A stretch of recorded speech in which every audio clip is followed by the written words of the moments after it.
In this video, I'm going to teach you how to create event details page in WordPress. So in order to do that, first head over to wordpress.com and then click on this Get Started option that we can see right here or right here. If you're already logged in or if you already have an account, you can just head over and then log into your account by clicking on this login option. So on my case, since I already have an account, let's head over and then just log in.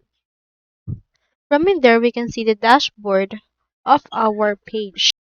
Now, in order to actually create event details page, you can choose an event management plugin. Now, for example, head over right here to the plugins option and click on this add plugin. And then from in there, you can just see some plugins that you can actually install. In this case, let's head over and install events plugin. Search in here for event. You can see right here that we have the event calendar as well as event block. Let's choose in here this events calendar option. And then from in there, head over and install and activate this. Now that it's added, you will now see in here this events page. Click on this add a new event.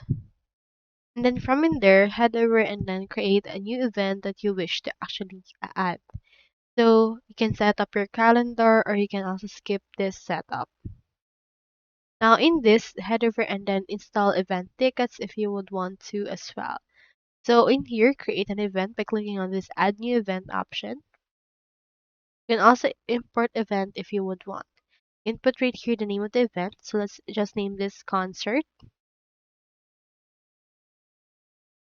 And then just input right here information for that event, as well as the start and end of that event if you would want. And then from in there, add in here the location, the venue, the country, the organizers, event website, functionalities, and the likes. Once you're done, head over and click on this publish option right here in order to publish this particular event. Once it's been published, you can click on this preview changes and you can change its visibility and you can actually see how it looks like on the other people's eyes. So that's how you create an event details page in WordPress. Hope we helped.